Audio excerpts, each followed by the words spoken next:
Glenn, good morning once again. Anyone? Morning, Doc. Morning. Okay, good morning. So, continue ta. So, amylase digests starches to oligosaccharides. So, we all know that, by the way, students, please emphasize the salivary and the pancreatic amylase. So, I'm already talking about pancreatic amylase, okay? So, amylase digests starches into oligosaccharide, a carbohydrate composed of a small number of monosaccharide, usually 2 to 4. The enzyme maltase, sucrase, components of the enterocyte cell membranes, further digest the oligosaccharides into their monosaccharides. Lac- Lactase to digest lactose, milk sugar, is present in enterocyte of young animals. So, students, some people do not have kuan. Um, they retain the ability to create lactase even though dili na sila young. Even in some people, di ba? We all know some people are actually lactose intolerant, right? Kasi may lactose intolerant diri. Lactose intolerant ka, Miss Monter? Oh, okay. So, kana sila because students, when you were young, you were actually kanang able to create lactase. But unfortunately, when you grow older, usually if ever gani ang diet dili heavy on milk production on dairy, so your ability to digest lactase will also decrease. But for some people who are actually have high dairy kuan, taas kay sila og dairy na kanang diet, they actually retain that ability throughout in life. And some studies have also shown that if a person who is lactate intolerant will slowly introduce lactose into their diet, their body could actually revert to creating the lactase. So it's actually a negative or it is actually an adaptive mechanism. Okay? Pero kamo, kung ganahan mo, you read a book about it, kung ganahan dyan mo magkuan, kay lami abi sa ice cream, pero nara na ninyo if ganahan mo mag-develop og lactase. Okay? So going back, the sugar is first digested by the starches are first digested by the kanang mouth, 'di ba? In the mouth, some animals have salivary amylase. That salivary amylase will break down the carbohydrates into their smaller parts. Okay? After they're broken down into their smaller parts, if they are not digested in the mouth, those starches could go directly into the small intestines. Okay? In the small intestines, the pancreas will also release something called pancreatic amylase. That pancreatic amylase, students, will be broken down into its component parts called it's called your kanang monosaccharide your oligosaccharides. Okay, so kahinumdum pa mo yung oligosaccharides from your do you still remember your oligosaccharides from your chemistry? Rice mamo. Yeah, okay, that's good. So those oligosaccharides are further broken down by their sucrase and maltase. So when you say glucose and fructose, that is sucrose. When you say glucose, that is maltose. Okay? And when you say glucose plus galactose, that is your lactose. Okay? So those will break down its oligosaccharides into their very simple monosaccharides. Those monosaccharides are then absorbed by the body.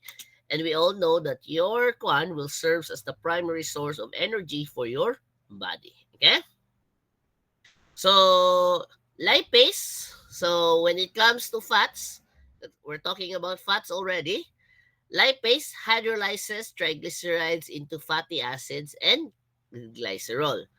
Take note, students, that lipase hydrolyzes. Okay, so usay pasabot what does it mean when you say lipase hydrolyzes? Students? Anyone? What does it mean when you say lipase hydrolysis?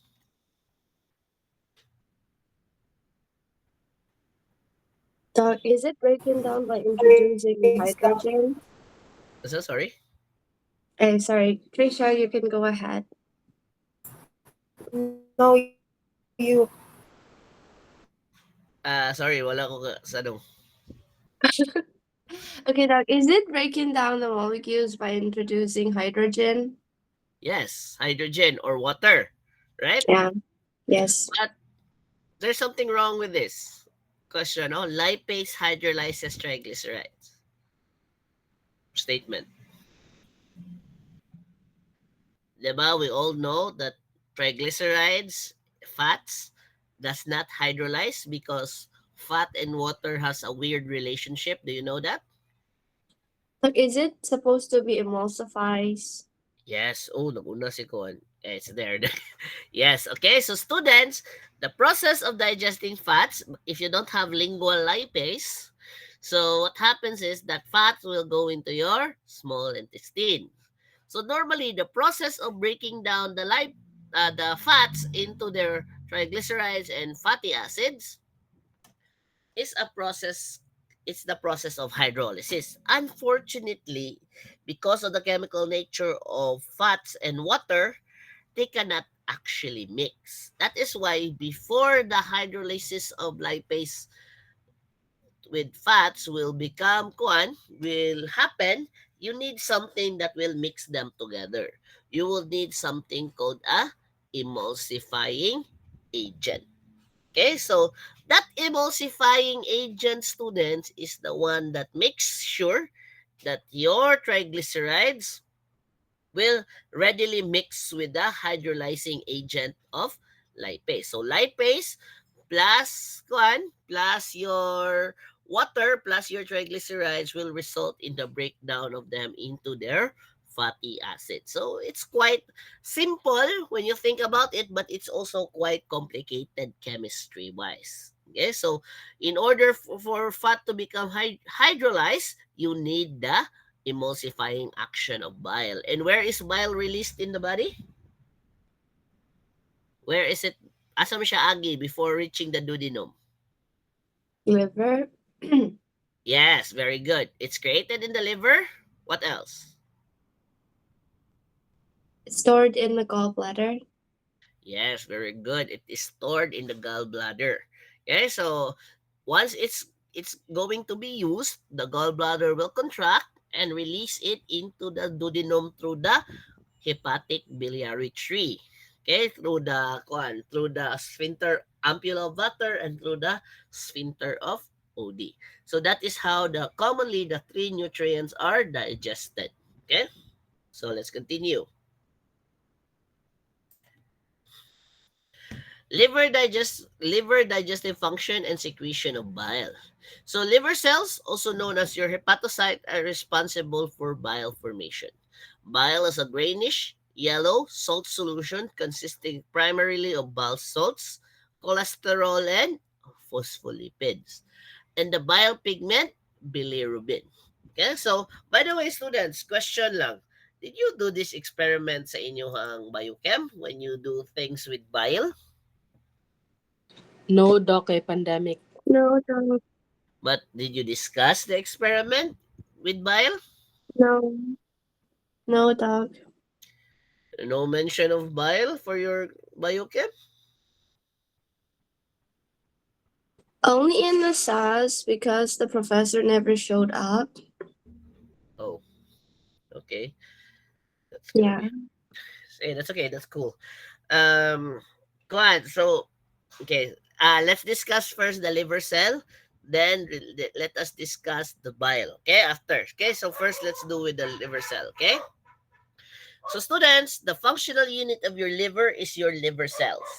Okay, so their primary function digestive wise is the formation of bile. So bile is a greenish yellowish solution. I think we all seen it, right, in your anatomy. What's the color of your gallbladder? So consisting primarily of bile salts, cholesterol, and phospholipids. Okay, and the bile pigments bilirubin. Hepatocytes synthesize bile salts primarily of sodium salts of glycolic and taurocolic acids from cholesterol. These salts assist in digestion and absorption of lipids. Because students, your liver actually synthesizes its own cholesterol. Okay? Then, doc, your cholesterol, aside from the cholesterol that you are eating, your liver actually creates its own cholesterol. Why? Because you need that cholesterol in order to absorb the body's you when you eat fatty foods, in order to absorb that fatty foods into the body, you need cholesterol. Question, students. Why do we need lipids in the body? What is the use of lipids in the body? Anyone?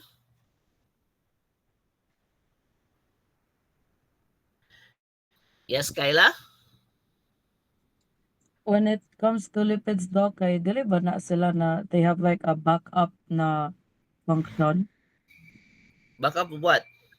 Backup Like than energy, dili ba after the fats? We should store Yes. it up. Yes, they're actually a backup for energy. Okay? Your body needs lipids in order to backup of energy. And when you eat too much carbohydrates, some of those carbohydrates will become fats. That is why when you eat too much carbohydrates, you will become fat, because that fat is a form of energy storage and it's very valuable. Meaning, a bit of fat can transform into energy. Okay?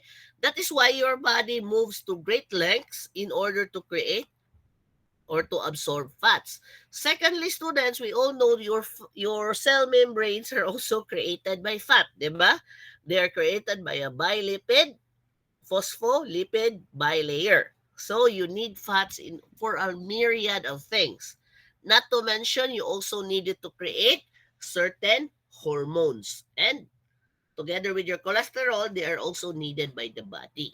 That is why the body really invests a lot of physiologic mechanisms in order to absorb fat. Okay? So, kuan, because right now, di ba, atong ginapasinganlan, a lot of problems arise from eating too much fats, right? Um, no, na ilang giingon daw right now. Okay? So, we need the bile so that it will act as an emulsifying agent. When you say emulsifying agent, students, an emulsifying agent is any substance that can allow the mixture of two immiscible substances. Sa to, an emulsifying agent is any substance that allows the mixing of two immiscible agents. For this case of your body, the water in your body and the fats, in order for the fats to be absorbed and to be metabolized by lipase, it needs to be water soluble. And the only way to make lipase water soluble is through the introduction of bile, which is rich in cholesterol and bile salts. The bile will act as a emulsifying agent. Once it becomes an emulsifying agent, it will allow the mixing of lipase and the triglycerides. The triglycerides will then further hydrolyze into their simplest form, which is glycerol and your fatty acids. Unsa to? What is the simplest form of fats?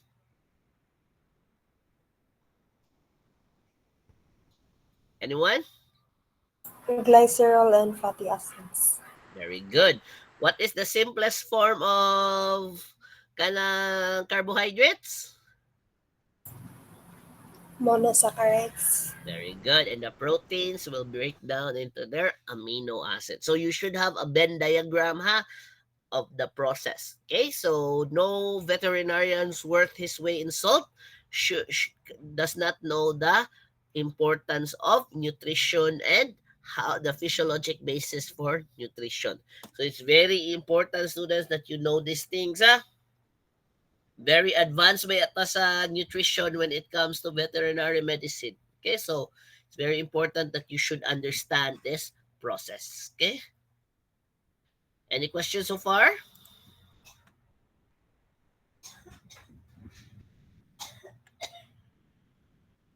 Wala ra, because I think it's a bit complicated. So let us go deeper into the process. In an aqueous solution such as the duodenal chyme, lipids tend to clump together and form large deposit. Okay, so when we did the experiments about the oil and the vinegar, we still know that kuan um tawag ani they clump together. Okay, such large lipid droplets present in a small surface area for the action of the pancreatic lipase. So that should not be. Ideally, in order to digest fats, the larger clumps need to be broken down into their smaller clumps or kanang smaller clumps. Okay? Such bile acid acts to emulsify to reduce the droplet size and make the lipids more accessible to the lipase. Remember, the lipase is water-based while the cholesterol, once you eat your fats, that is in a larger kanang larger na droplets. In order to do physical digestion of fats, wherein those big clumps of fats are broken down into their smaller pieces, you still need bile to do that. Okay? So the bile acts as an emulsifying agent. Okay? So that will reduce the droplet size and make the lipid more accessible to the lipase. Lipases can function without bile salts, but lipid digestion is inefficient without them. Okay? Miceli is the term for the small droplets formed in the intestinal chyme that contains lipids, bile salts, and the products of lipid digestion. What do you call that? Miceli. Okay? So the final product of the lipase, the fats and the bile combining, are small droplets of small units of fat droplets called miceli. These miceli students will allow the digestion of fats into the rest of the body. Any questions so far? Wala ra? Wala dog. Oh, okay. So, San, no question. So, how about Miss Gabuya? No question? No, Doc. Wala ra. Okay. Let's continue. Okay.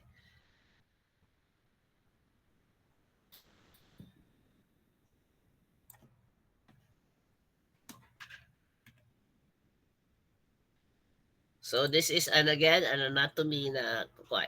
In all farm animals except the horse, bile is stored in the gallbladder since horses have no gallbladder. Okay? So we all know that, right? Horses don't have gallbladders. So students, how will they urinate?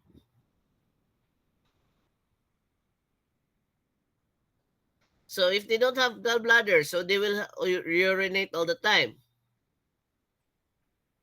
No dog. They have urinary bladder. Yes, very good. Students, don't be fooled by that word. Gallbladder is in the absent in horse, but they still have their urinary bladder. Okay, so any organ that is hollow and filled with fluids is called a bladder.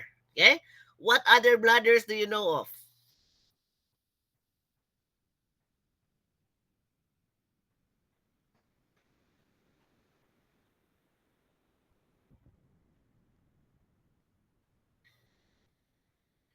Anyone? What other bladders do you know of?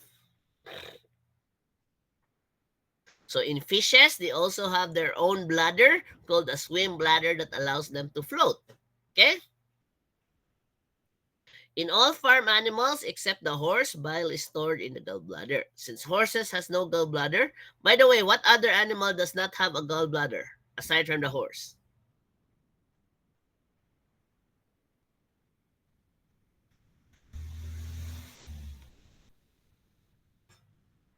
What other animal does not have a gallbladder aside from the horse? Rats, Doc.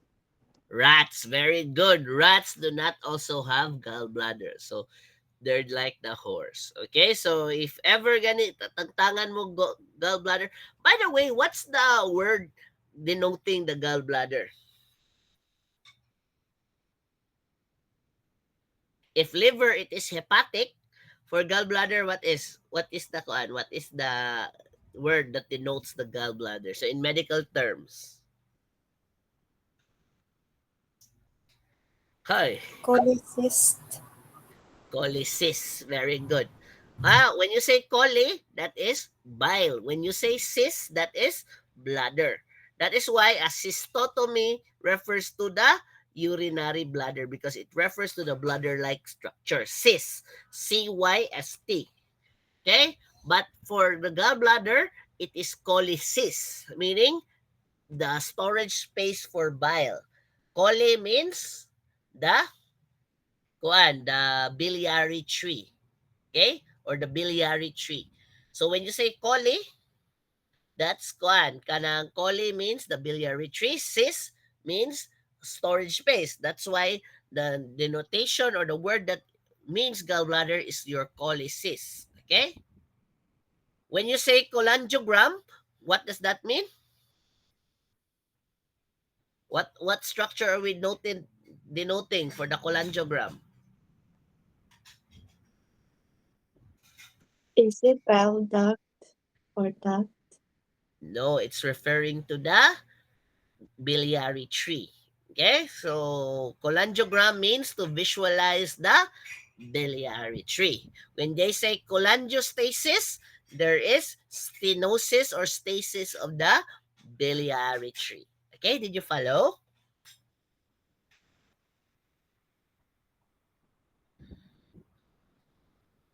Follow mo guys?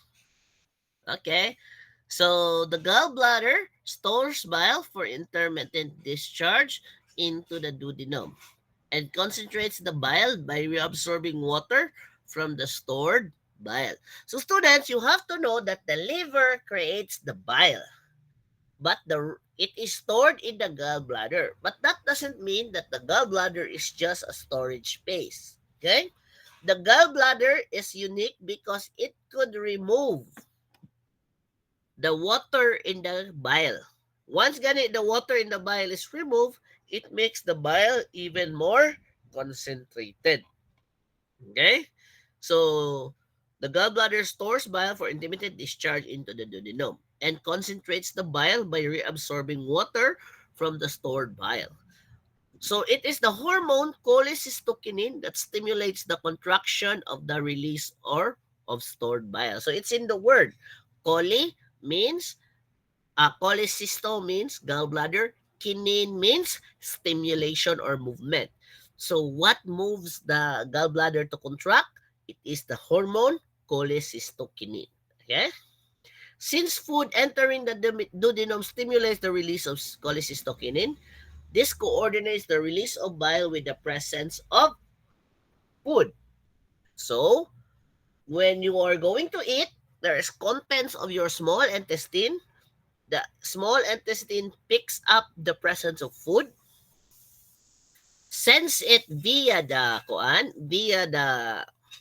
ma-pick up niyang food, then senses it via the enteric system, then there will be the release of cholecystokinin. That cholecystokinin, the effector of the cholecystokinin is the gallbladder. And once that gallbladder is exposed to cholecystokinin, it will contract. Okay? So knowing the nature of the gallbladder, what muscle do you think is present in the walls of the gallbladder?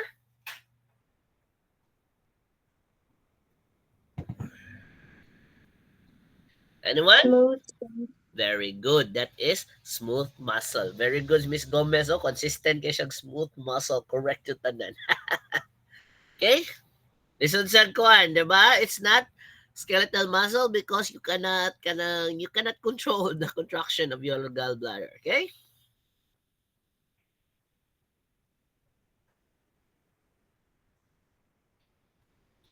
Okay, next slide, please.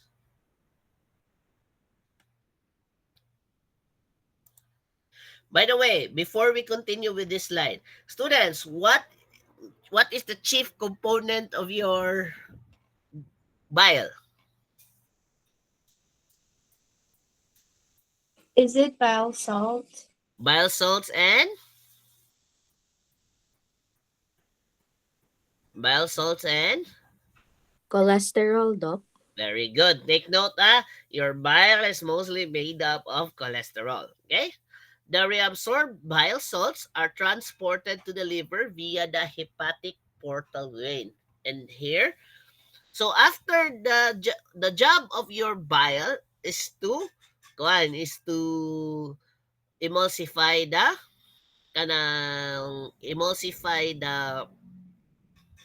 components of your, or to emulsify the contents of your small intestine. After emulsification, they're actually reabsorbed via the bloodstream, via the hepatic portal vein. Okay?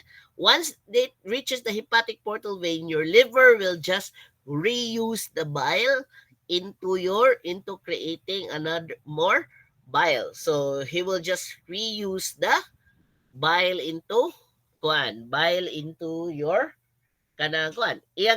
There is enterohepatic recycling. Why do you think, students, bile needs to be kanang recycled? Why do you think bile needs to be recycled? Anyone?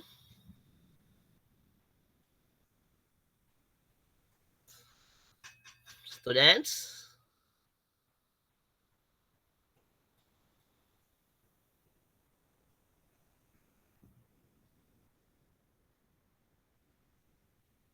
Anyone?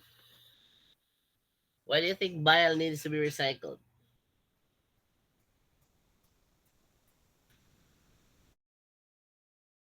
Yes, go, Miss Gabuya.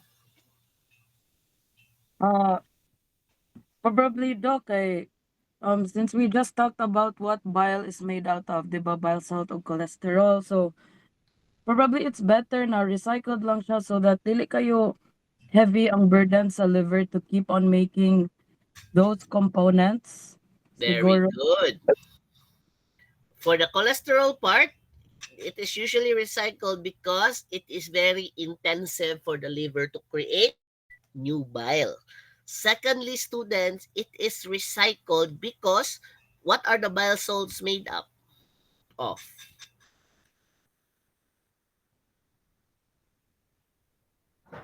Do you know what the bile salts are made up? Biliverdin, biliverdin, urochrome, sa pa na lain liha. Why do you think?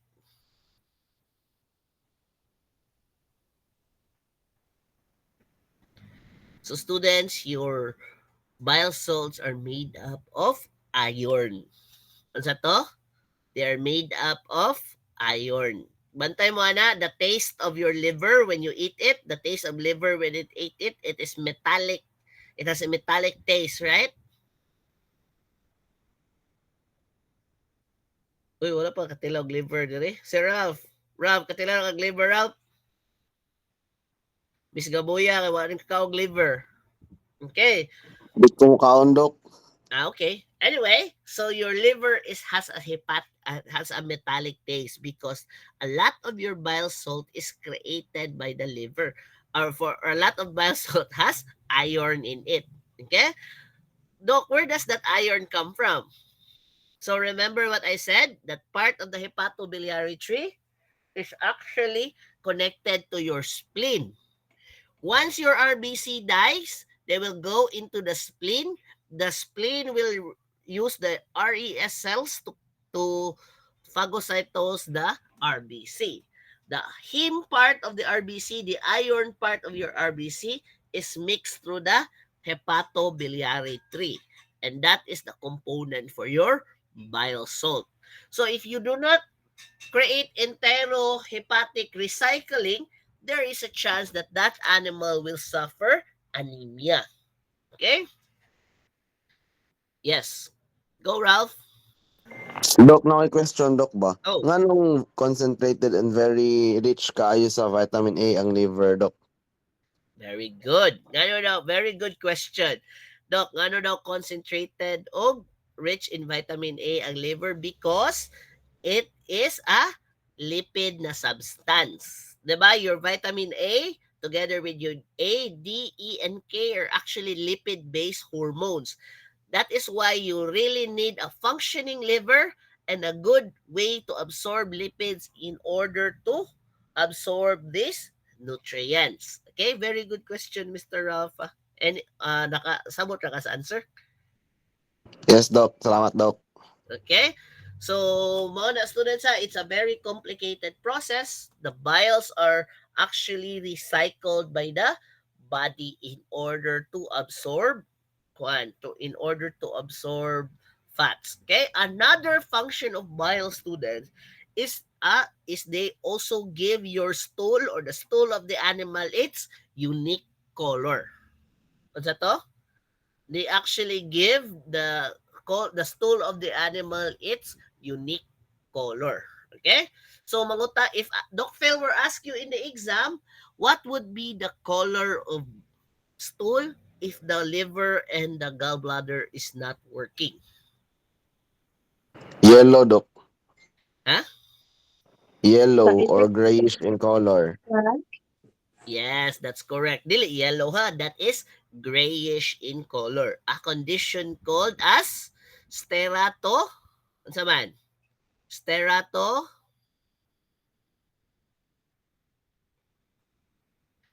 So term ana, sterato.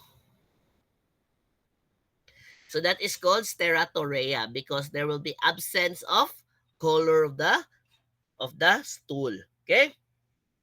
It's very common, students, for when once the biliary tree of an animal is obstructed, it will affect the color of their stool. So if you notice the stool of the animal is gray and pasty, there is a chance that that animal is having steratorea, meaning gray pasty stool. It is gray because of the obstruction of the biliary tree results in results in kanang the color of the stool being kanang gray. Kay it is the bile that actually gives the brown color of your stool. Huh? Any questions so far?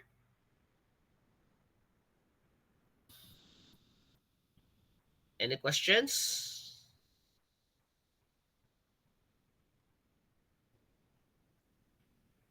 No questions? So can I continue?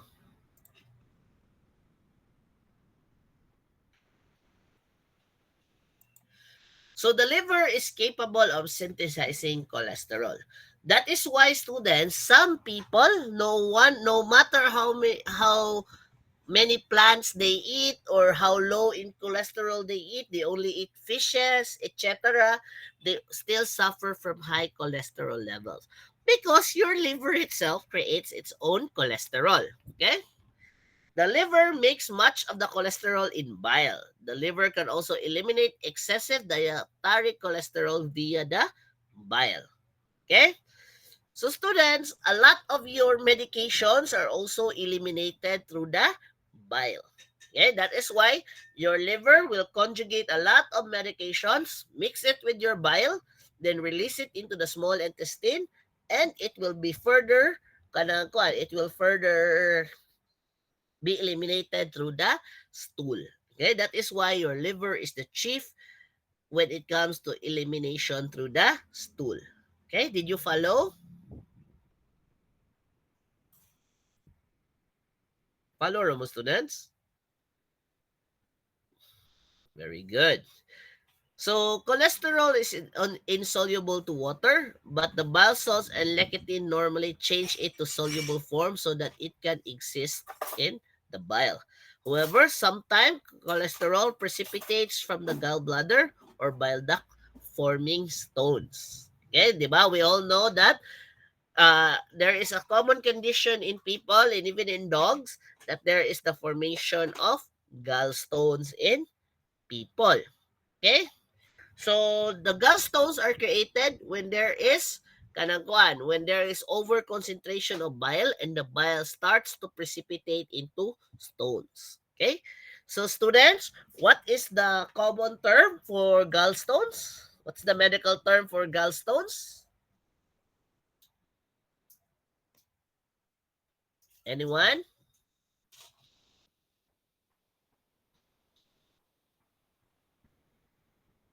Wala. Okay, that's okay. Ako, tulungan ako mo. Guys, the common term, the medical term for gallstones is your cholelithiasis. Okay? Cholecystolithiasis. Ano sa to? Cholecystolithiasis, Doc. Very good. Sometimes they would omit the cysto, but for our cholecystolithiasis lang atong gamiton ha, so that as not to confuse you. Okay? So cholecystolithiasis is the present. So from the word chole, meaning biliary tree, cysto meaning the gallbladder, or cholecysto meaning the gallbladder, lithiasis from the word lithia. That is why the word lithia means stones. Stones. Makadungo kayo mong mga lithia na word, that is stones.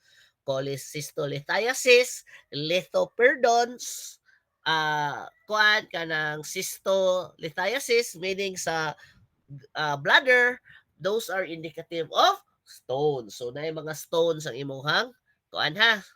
Okay, did you follow? Okay, last. Nadakop tag time.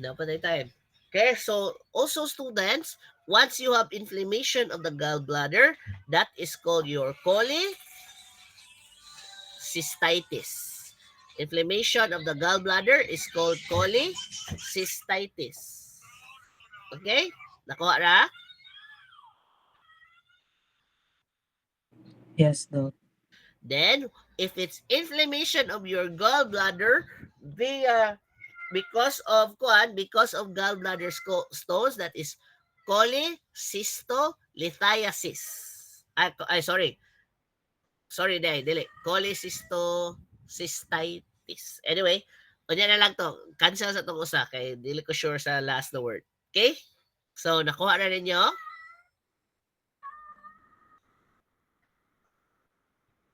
By the way, students, na ko question. What is the role of fiber? What is the relationship between fiber and cholesterol? Have you ever wondered with that? Diba? When we have high cholesterol levels, our doctor will encourage us to eat fiber. Ang question is, what is the relationship between fiber and cholesterol? Isa may mga mga health buff kind ng mga tao, health conscious na mga tao. The doc, my cholesterol level should be below 200.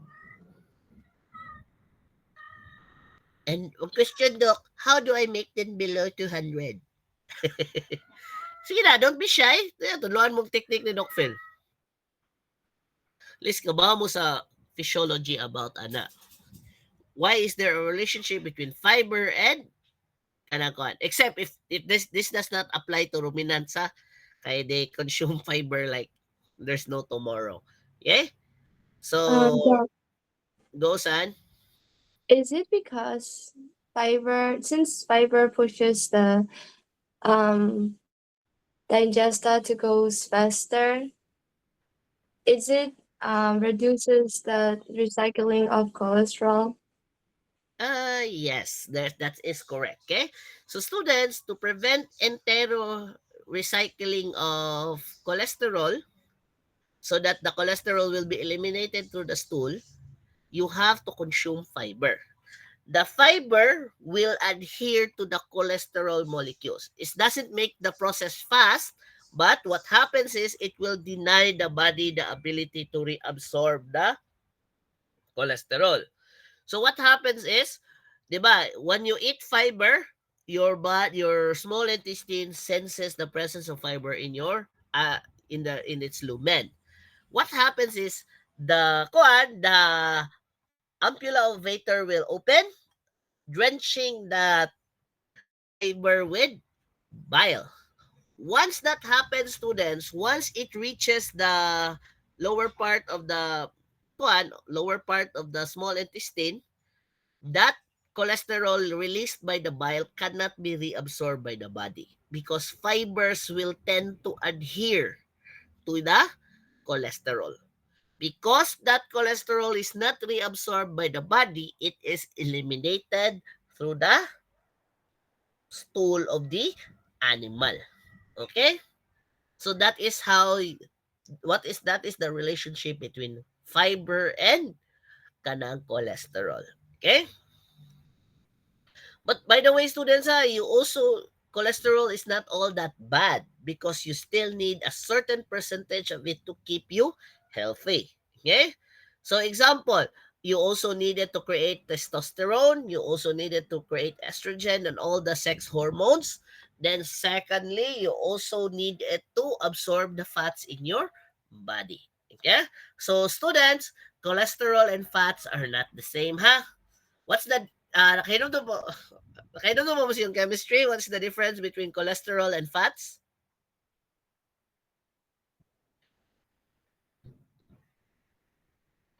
Anyone? Kuan Cholesterol ba, is a Doc? lipoproteins. Ha? Hey, sorry, Doc. Sorry, Ralph. You can go ahead. Ano, una nakasan. You can go first. No, Gentleman. you go. Okay. Go. Go, San.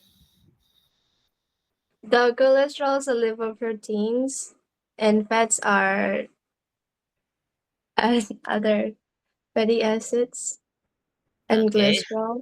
How about Mr. Ralph? Same answer, Doc. Cholesterol are lipoproteins and fats are triglycerides, Doc. Very good.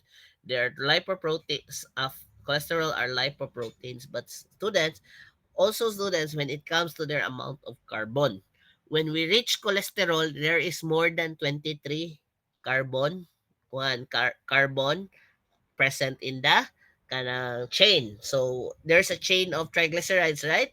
So if it's below 18, that is your fats. If it reaches the higher than 18, that will be considered specifically around 23, that will be called your cholesterol.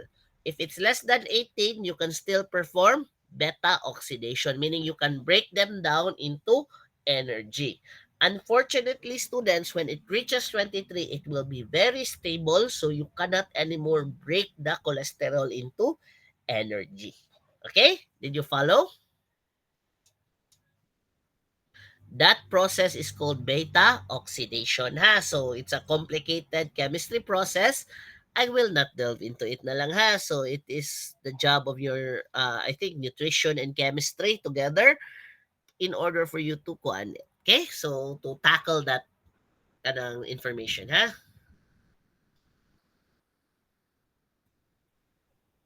So motility of the small intestine and has digestive and interdigestive phase. Okay? Because small intestines cannot store contents inside them, so they have two different stages. They have a motility stage and the non-digestive phase. Okay, so motility of the small intestine occurs in two distinct phases: during the digestive period, after food intake, and during the interdigestive period, when little food is present in the gut. Okay.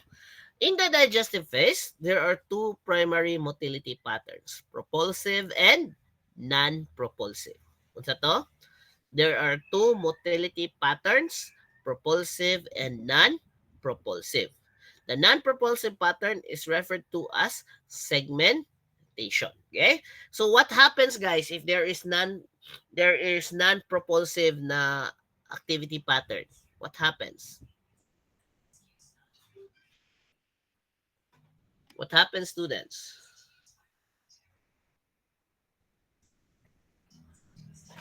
So students, during the non-propulsive stage, it will just contract, but it will not create kanang movement. Yeah, it's in the word. It's non-propulsive. This phase will promote the digestion and mixing of the intestinal contents. Okay? During the propulsive activity, during the digestive phase, consists of peristaltic contractions that migrate down the gut in phase with the slow wave. Digestive phase peristaltic contraction pass over a short segment of the intestine, then die out. Thus, ingesta are pushed down the gut for a short distance and then subjected to additional segmentation and contraction. Okay? And mixing activity. Okay? So you should know the difference between the propulsive and non-propulsive phase.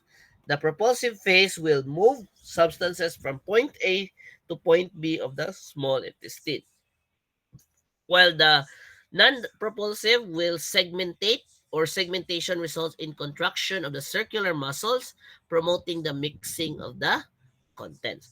By the way, students, what are the three parts of your small intestine?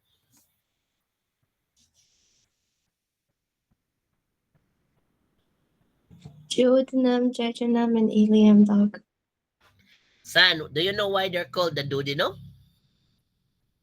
No?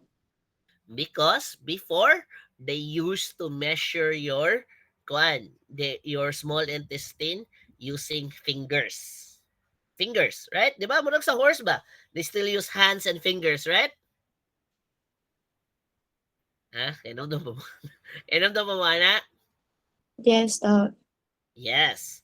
And normally, on average, your duodenum composes 12, or they compose of 12 fingers long.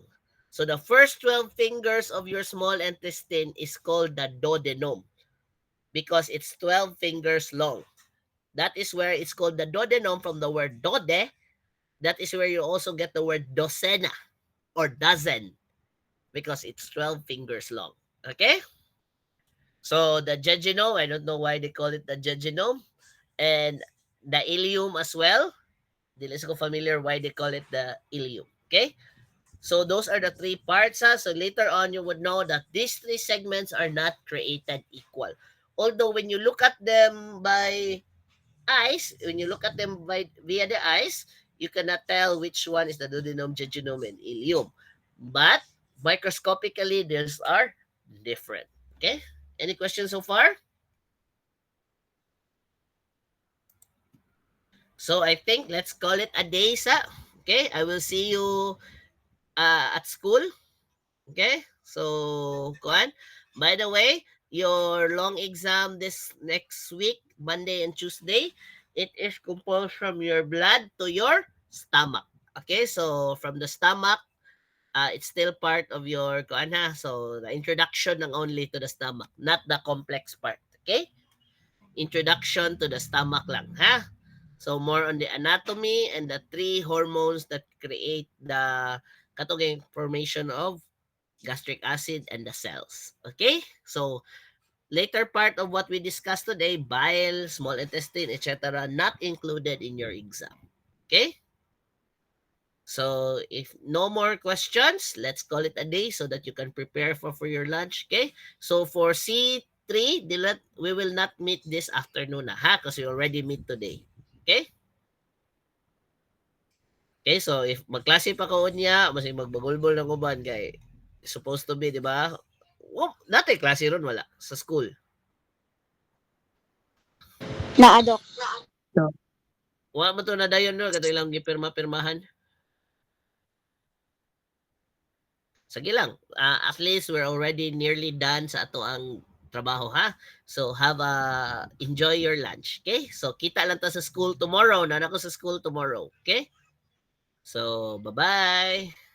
Thank you, Bye, Dr. Doc. Will. Welcome. Na question mo ha. Labi na happy tayo exam, you ask questions. Lots of questions. Okay? Sige. Klase tayo Thursday, of course. Mag-moving na ta. So moving exam ta this Thursday, okay? Have a nice day. Bye-bye.